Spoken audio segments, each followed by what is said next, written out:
What is the name of the gentleman who has the largest single man empire in history? What is the name of the gentleman who's going to have the largest single man made empire? Good. Who is it, Ripke? Genghis Khan. Genghis Khan. On your whiteboard, please tell me, what does Genghis Khan mean in English? It's your marker, Zach. Grab a different marker.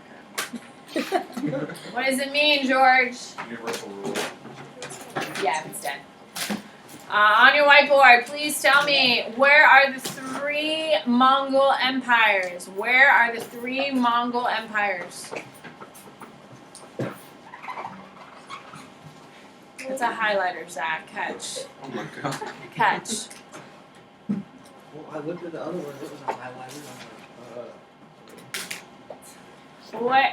There's 3. Where are they? Where are they? Brenna.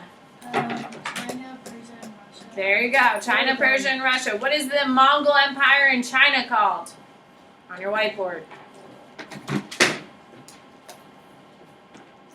Oh my goodness. I got 1, 2. No. Sylvia. Yuan Dynasty. On your whiteboard. What is the Persian Empire called? What is the Persian Mongolian Empire called? Good. I got 1. I got 2. No. 3. Jarrett. The Iconic of Persia. On your whiteboard, please tell me, what do we call the Russian Empire, Mongolian Empire? What is it? John. The Golden Horde. On your whiteboard, which one is Kublai Kai control? Give me the name of the empire. Don't tell me the region. Good. Will. Yuan Dynasty. Yuan Dynasty. On your whiteboard, please tell me, what is the famous visitor that's going to check out the Yuan Dynasty under Kublai Khan? You'll later be thrown in prison and now annoying parents every day when the kids are in the pool. What is it, Riley? Coca-Cola. On your whiteboard, please tell me, what is the longest lasting Mongolian empire? That's not what it's called. You're not wrong. That's not what it's called. Brenna. Golden Horn. On your whiteboard, please tell me, what is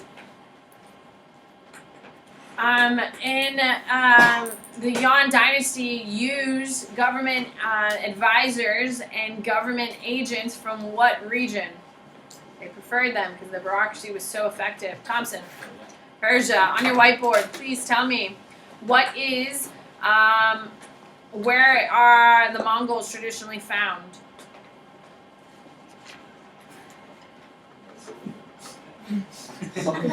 Okay.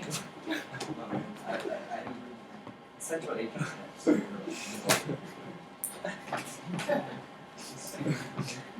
T. Thank you. On your whiteboard, please tell me, do the Mongols, true or false, Mongols treat Mongolian women poorly?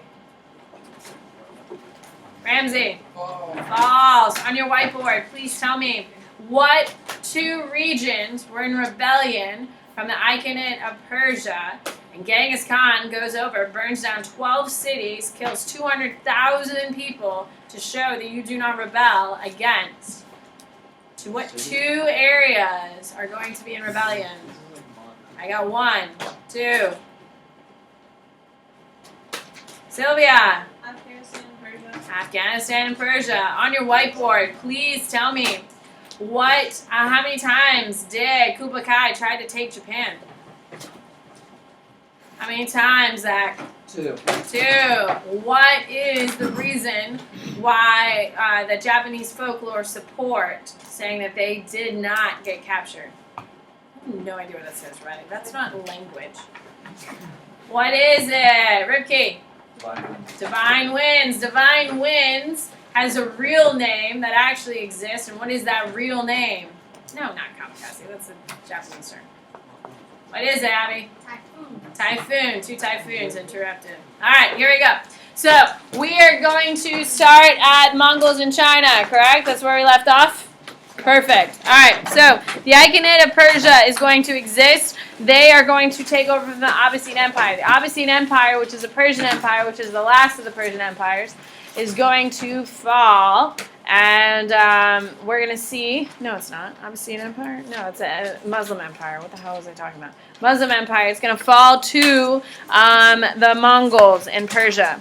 Now, Mongols in Persia are going to use their Persian government. Now, why? Who can raise their hand and tell me why the Persians aren't very good? No, why the Mongols aren't very good at government? Why? Why are they struggling so bad once they have this massive empire, Thompson? They were always nomadic, so they didn't settle down. Yeah, they didn't know how to run a city because guess what they don't have? They don't have cities, so they don't know how to run it. So when they go into these regions, they look at the empires of the government structure and try to see what they like. They happen to really like the Persian one because it's a bureaucratic system. They have people doing all these different jobs. They like them so much they're going to import those Persian government workers all the way to China, and they're going to be held in high esteem. So China. Now, they're going to try to maintain a strict separation between Chinese and Mongolian. You cannot intermarry in China during the Yuan dynasty. If you're Mongolian, you're seen as the highest, the peak, the pivotal, that cannot be touched. Okay? Mongolians are only allowed to marry Mongolians. Chinese were seen as subpar. Why is that hilarious that the Mongols consider the Chinese subpar? Brenna. Because the Chinese were more educated than the Mongols. More educated, more cultured, has more accomplishments, has achieved so much more than the Mongols. The Mongols really, their greatest achievement is the fact that they can kill people really effectively. And that's why they're in position of power in China. But they don't have the skills, they don't have the culture as deep as China does. Now they're going to import administrators from other areas because the Mongols don't know how to run a government because they don't have to do it. So they're going to specifically Arabs and Persians. And they're going to have religious tolerance, which is a good thing for Confucianism and Buddhism. It's going to really explode. Islam is going to start slowly making a way into China. China's not really going to be welcome to Islam. Traders are going to come in and out. They're allowed to come in and out, but they're not super, super supportive. There's not a lot of Chinese Muslims. They have a lot in Southeast Asia, Thailand. Of course, in India we have a bunch. We have a lot in Africa, of course. China doesn't really pick it up.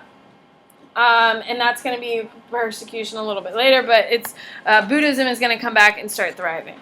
Now, Mongols and Buddhism, we're going to see a lot. They're going to start picking it up, and they're going to start spreading. I'm pushing through quickly. Okay, they're going to decline. Now, over here, the decline of the Mongols. Okay, the first place it's going to decline is in Persia. They're going to spend too much money on the bureaucracy, and they're going to tax too much. The Mongols find this whole bureaucratic system of the Persians and say, oh my God, this is awesome. And they just allow the Persians to do whatever they want with the government structure. Okay? They keep allowing the government to get bigger and bigger. Is that a good thing? No, if it's too small, it's ineffective. If it's too big, it's absolutely ineffective and too expensive. So because they aren't regulating the government, because they don't really get the government, they don't really understand, they don't have a complex understanding of it, they let it get too big and it costs too much money. They increase taxes to pay for it and eventually will destroy the entire economy. Paper currency. The Mongols think they're smart enough to implement paper currency. The Mongols are not smart enough to implement paper currency because they don't understand how to balance the government and the economy, have that trust, okay? Mongols, even when they're in power, are going to be seen as barbarians, okay? And that they can't control and they don't understand all the finesses of government and economy, so it's going to fall because of that. And there's no heir, okay? They also have factional fighting, which means people are fighting amongst themselves. Is that what you're asking? Gotcha. Okay, factional fighting means smaller Mongolian leaders are fighting with each other to try to take power. Is that a good thing? No. Okay, it's also going to fall in China. The Yuan dynasty is going to fall mostly, A, because of the bubonic plague. If a ton of your population dies really quickly, are people happy with the government or unhappy with the government? Unhappy. So the bubonic plague is your black plague. Okay, it's going to start in China. It's going to start towards the end of 3. It's really going to kill Europe during 4.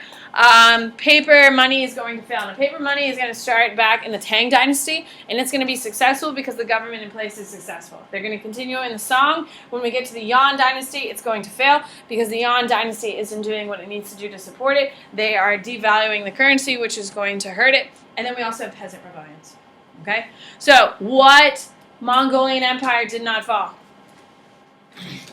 Russians. Okay, so when the United States is getting this whole idea, when the United States was going through like the Stamp Act, goodbye.